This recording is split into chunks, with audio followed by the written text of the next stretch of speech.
Yes. Vijayanan sir, hello. Yes, Mr. Kaladi. Yes, please. Yeah, okay. We can start the session. Please, you introduce Deepika ma'am, then she will take it forward.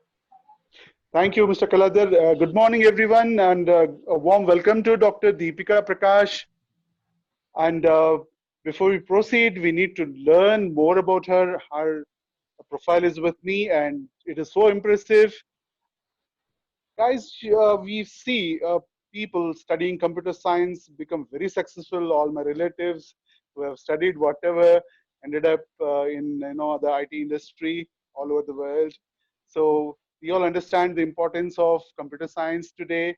And today we will have Dr. Deepika Prakash, ma'am, to discuss about the most intelligent area again in computer science, the artificial intelligence as a career. Dr. Deepika Prakash obtained her PhD from Delhi Technological University, Delhi, in the area of data warehouse requirements engineering.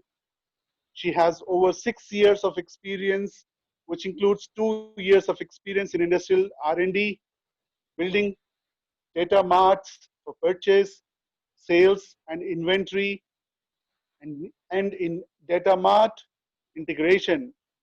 Her responsibilities in industry spanned the complete life cycle from requirements engineering through conceptual modeling to extract, transform, load (ETL) activities. She was also an assistant professor at the Department of Big Data Analytics, Central University of Rajasthan at Rajasthan. As a researcher, she has authored a number of papers in international journals and conferences. She has co-authored a book entitled Data Warehouse Requirements Engineering, a decision-based approach, published by Springer in 2018. She is on the program committee of international conferences like ENASE. She delivered invited lectures at a number of institutes like IIIT Delhi, NSIT Delhi, MRCE, and BPIT. Her current research interests include data warehouse systems, NoSQL databases, and health informatics. It's my privilege to invite Dr. Deepika Prakash once again and hand over the platform to her. Thank you very much. That was a very nice introduction that I just heard of myself. Currently, I'm at NIIT University, and I'm here to talk about artificial intelligence as a career. Now, I understand my audience essentially are 12th, 11th class students, and naturally, you must be curious about what to take up, if you should take up computer science at all, that is. There are a number of technologies technological changes that we are going through at the moment. Artificial intelligence, data science, big data engineering, they are some of the very buzzwords that are used along with cybersecurity. I'm here to tell you about artificial intelligence and whether you should take it up as a career, what are the prospects, should you find it interesting. Now, before I talk to you about careers, I want to clarify to everybody what AI is or artificial intelligence is. Because nowadays, for everything, if you ask a person, how is this working? They'll say AI. How are they tracking COVID patients? AI. For everything, the answer is AI. But I want you now to understand not as a layman, but as a person who can think and speak. I want you to clearly understand the difference between a piece of software and a piece of software which has AI embedded in it. They're two very different things. So first in my talk, we will try and understand this distinction between an AI system and a non-AI system. And subsequently, I'm going to tell you about the careers that you can choose in this broad field of artificial intelligence. Now, let's start with a very general question, right? Where do you see AI in your life?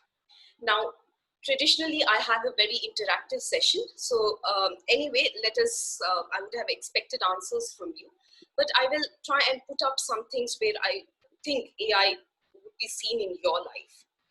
Every one of us has Alexa at home, most of us, or Siri from Apple, right? This, everyone says, is a classic example of AI. At the end, we will try and examine and see whether this is a true AI system or whether, just for convenience sake, technologists do not want to explain the technology and they just say AI. So let us see whether this really is AI or not. I hope you recognize the second image. This is a drone. This, I can tell you, you would also guess, is a classic example of robotics meeting some sort of intelligence. So this could be seen as an example of AI. Where are we seeing drones nowadays in our lives? We are seeing drones when they are going through the lanes, trying to see if people are violating the lockdown, for example, right? Apart from this, of course, drones have been used for delivery of medicines, delivery of products, particularly in the United States. Now, the third image that you see on the extreme right of your screen is a self-driving car. We have not yet seen it in India, but it is the future. We are going to see the self-driving car. Again, is this an example of artificial intelligence? You see this fourth image? If you see, there are people in it and there is a red square around the face of a person. So this is an example of facial recognition. Is facial recognition alone AI? That's again a question that we need to look at and answer. Look at this final image that I have. This is what one would refer to as augmented reality. This is another buzzword that is being used in computer science, isn't it? Augmented reality. I have taken this picture from the IKEA store. So basically what happens is you have the picture or your image of your room. You can take any IKEA furniture and place it in your room to see whether it gels with your room decor or not. This is a case of augmented reality.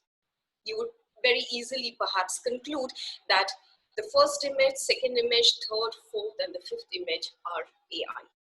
Okay, so let us really see whether they are AI or not. Now, let's go back to something very fundamental in artificial intelligence, which is the use of robots. Okay, now, perhaps because you're young kids, you're about 14, 15 years of age, you would believe that robots have been around only recently, but that is not true really. If one looks at any manufacturing plant, right from the 1990s, robots have been around. And the robots kind of looked like the robo arm that I'm showing you in the image on the left side. Okay, what did this robo arm do? It did certain functionalities. Today, what does a robo look like? The image on the right? So maybe most of you recognize her. She's Sophia the robo, the biggest artificial intelligence robo that we have built so far. Now, what is the difference between the image on the left and the image on the right? We have to understand this difference in order to see where AI or artificial intelligence really comes in. We all have been told that Sophia is an artificial intelligent robot. My question to you, you must think about this, is whether the robo on the left, the traditional robo of the 1990s, had any artificial intelligence in it at all or not.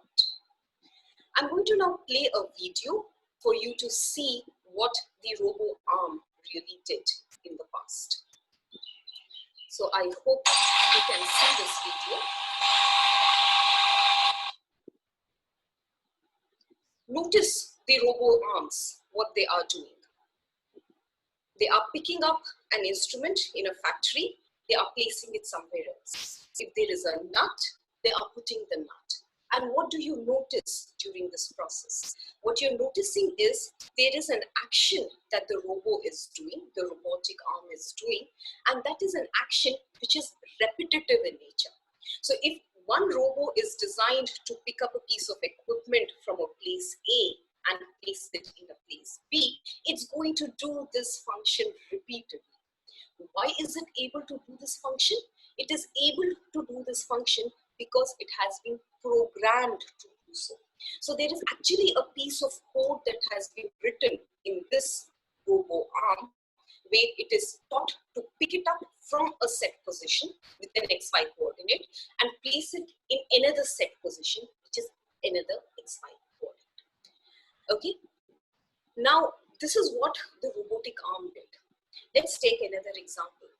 I can build a robo that goes 10 meters as a straight line, and moment it hits 10 meters, it takes a right turn and goes another 10 meters. It is programmed. Okay, that's the way it is programmed. Does it show any intelligence? Let's compare this with Sophia.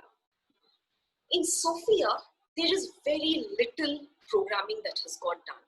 Sophia is expected to learn on her own as a robot. Remember, Sophia is a machine. My robotic arm on the left that I just showed you is also a machine. Both of them are machines. Sophia has the ability to learn on her own based on her experiences. Even if there is a change in the input in the machine, she is able to adjust, she is able to adapt and therefore interact. My robotic arm on the left, if I change my input, okay, it will not be able to adapt at all. Because it has been programmed to do a set task, it can only do that task. It displays zero intelligence. This is the basic difference between a traditional robo and a robo with what we refer to now as AI. AI, therefore, is the ability to self-learn, to take an input that is different from any input that you have seen in the past, and you're able to process it and you're able to adapt to it. Now, remember, both of them are machines.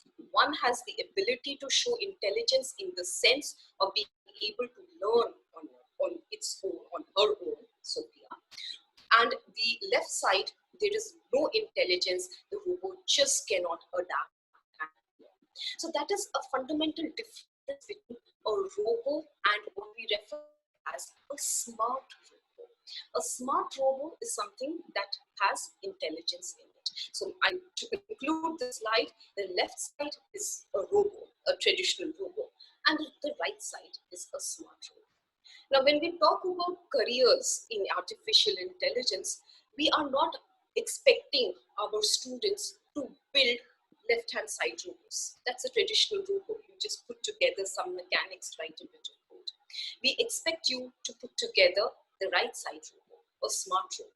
And that is what a career in artificial intelligence is all about. Let's look at something that is less fancy and has less jazz, okay? There are these group of systems which are called recommender systems. All of us have seen recommender systems, okay?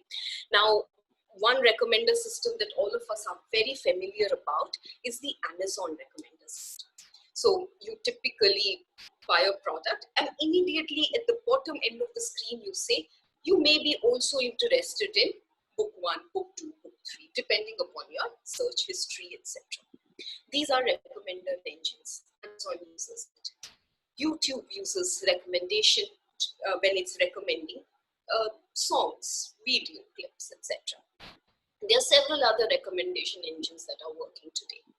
Okay, the question is this artificial intelligence or is this mere traditional recommender system programming?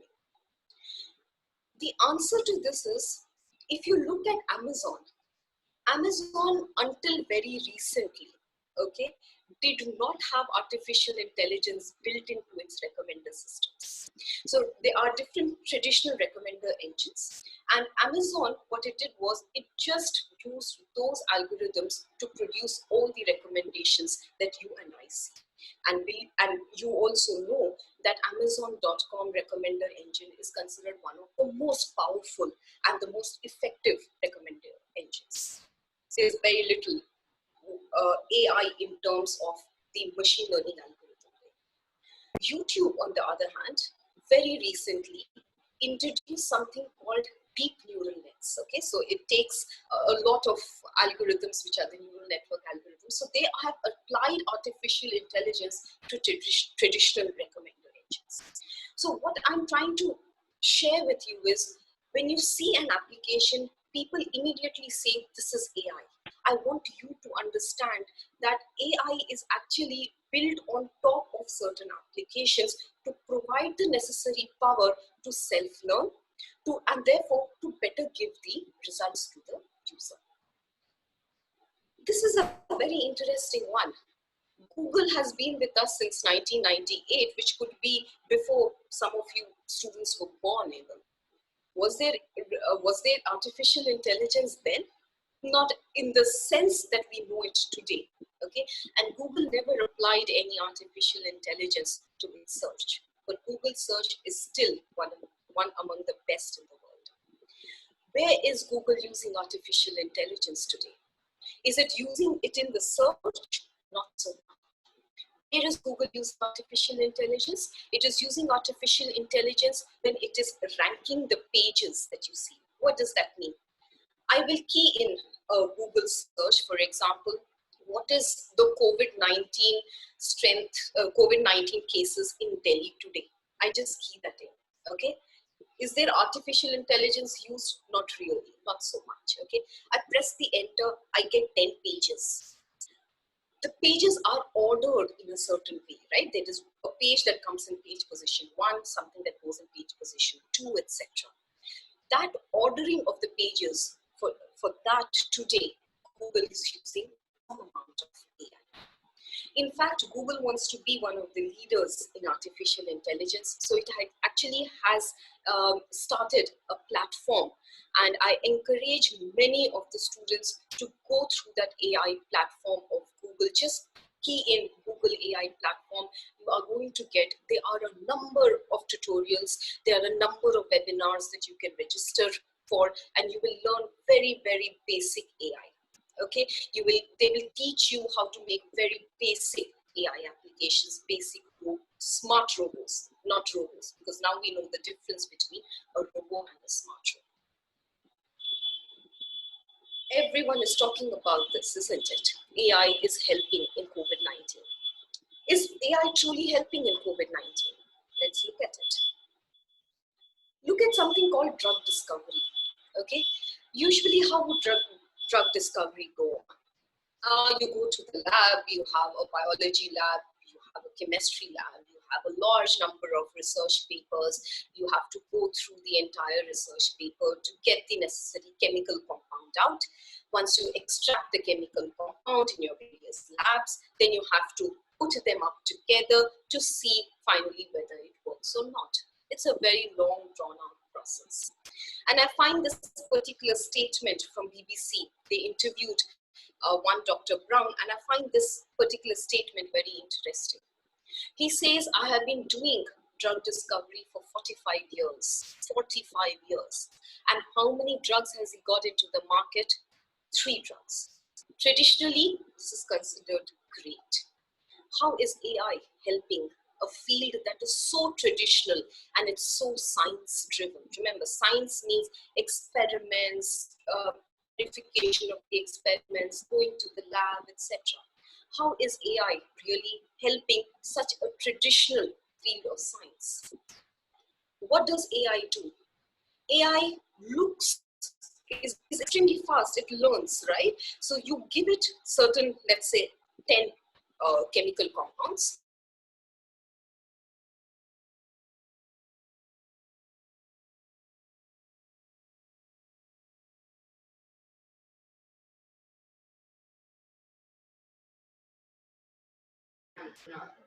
Hello? Ma'am? Hello? Are you there? Deepika ma'am? Hello?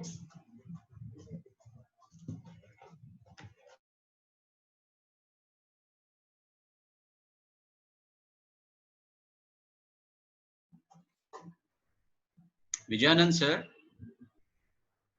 Hello, Mr. Vijayanand? Vijayanand sir?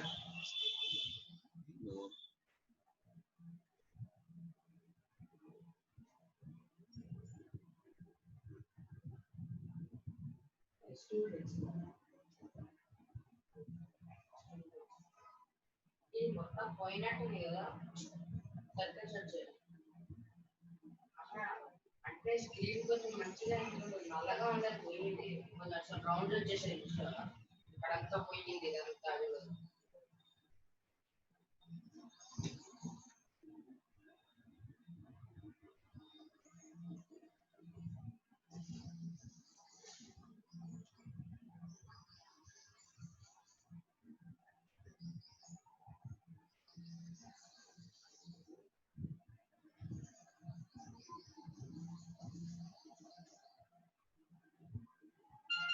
Mr. Kalagar?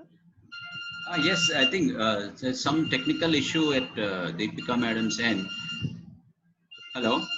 Hello, there is some technical issue. She logged out. Oh, okay, okay. Yeah, That's please fine. call her and just know what happened. Fine. Right? Okay.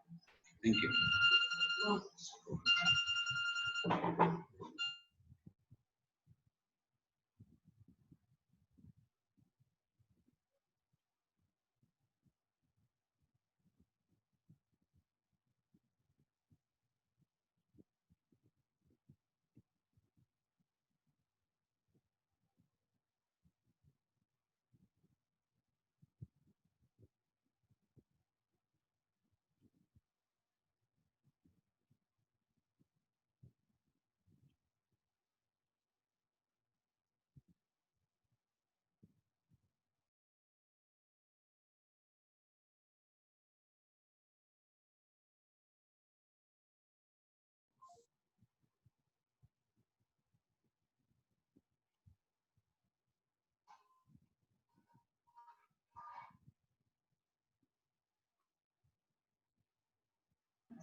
Ma'am, I think there is a technical issue at your end. Hello, Deepika Madam? Hello? Am I audible to you, ma'am?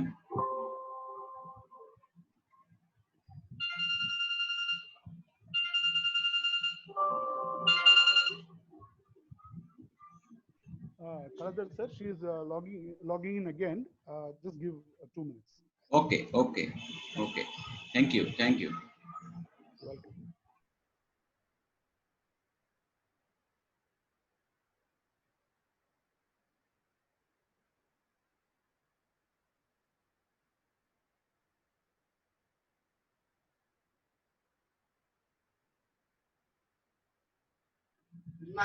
Hello? Madam, your voice is not audible.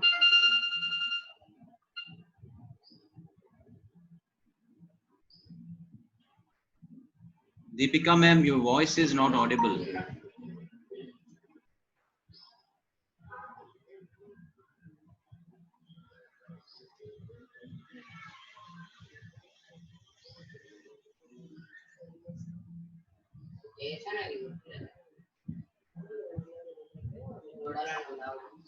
Okay. Yeah, yeah. So, can I be heard now?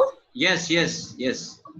So let's just continue with our discussion on AI in COVID-19. So I'll basically conclude the first part by saying that AI is to help us get hold of the drugs very easily because it's just an extremely fast method. It learns by itself. The other way AI is really helping in COVID-19 is an analysis of CT scans and okay. Now, how is it different from a traditional robo doing it? In a traditional robo, you cannot feed the CT scans and X-rays of 10 billion people or 100 billion people. You just cannot do that. You will feed maybe about 1,000 CT scans and X-rays, and you will expect the robo to learn how to detect a normal CT scan from a scan that is infected, of a person who's infected with COVID-19, right? You would expect that automatic analysis to get done. And that is where AI is helping, because AI is able to get us the smart robots for the CT scans and X-rays. So I conclude, what is artificial intelligence? It is intelligence displayed by machines. What is this intelligence? Intelligence is the ability to learn by oneself. Okay, it can be based on my past experience, but it is about learning by self, by oneself. You have to adjust to new input. Okay, this can be seen very clearly in the case of Sophia. When Sophia is taken from UAE to India, there is new input, there are new accents, there are new cultural connotations. She is learning all of them by herself, right? So she's adjusting to new input. What does AI usually take? It draws from several fields. Image processing, machine learning. Image processing is used when you look at a surveillance video. There's a lot of image processing, right? You're having to add evidence to that. So image processing is a base subject that usually one needs to do if you want to become an AI expert. Machine learning, natural language processing, big data architecture, mathematics. Students have to be good in mathematics, and you should be able to do lots and lots of programming. Okay, let us now, at this slide, look at a field in AI which is called ethics in AI. This is a very upcoming field, because remember, if all of you become AI architects, okay, what are you going to do? You are going to build systems. Let's take an example of a self-driving car. Suppose all of you were to build a self-driving car. What does that mean? You're going to start writing code in order to build that self-driving car. Let's take an example. Your self-driving car is on a highway. You're going at nice speed, you're maintaining a good speed. You suddenly see a tree and a human being in front of the car. Okay, your cameras of the car have captured that. You are going at breakneck speed. There is no time to brake. So a collision is going to occur, right? You have to code for accident cases, by the way. So this is your accident case. You are going at a very high speed. There's a train and there's a tree and there's a man. You have to collide. With what will you collide? The tree, right? So you're going to program, if the camera detects a tree, the car should head towards the tree and should avoid the man. This was an easy case. Look at this case. I have a man and a little child on the road. Now, what are you going to program? Your camera has detected a child and a man. What are you going to program? Right? So this is ethics, and this now a lot of AI, the way an AI machine is going to learn really depends upon the programmer. A lot of it depends upon the ethics of a programmer, and therefore ethics in AI is becoming a major field of research today. Let's talk about careers in artificial intelligence, because now we basically are able to distinguish between systems that are not intelligent and systems that are intelligent. One career that you can build is you can become what we call a machine learning engineer. Now, what does a machine learning engineer do? He is really the heart of the AI engine, okay, AI machine. He is the one who is going to build the algorithms by which your robot or any machine is going to learn on her own or its own. Okay, so what I mentioned here in this slide are the series of algorithms that one uses: classification, learning, neural nets, deep learning, etc. So if you're going to be a machine learning engineer, you're going to be at the heart, you're going to be at the core of AI development. You should know a lot of algorithms, you should know a lot of mathematics, you should know a lot of programming, okay, for this. The next career is usually the title of a data scientist. What is a data scientist? A data scientist looks at data, a lot of data that is getting generated. You cleanse it, you analyze it, you structure it. You use a lot of statistical modeling. So statistics and mathematics, basically, if you are extremely strong in statistics and mathematics, you can take up a career in data science quite easily. They apply these huge statistical models. They try and solve problems, and by that, they try and deliver certain insights. Is that okay? So a data scientist is different from a machine learning engineer. The machine learning engineer is really going to build the AI system in the sense of applying those algorithms. A data scientist will analyze data by applying huge amount of statistical models. The next career students go into is something called a business intelligence developer.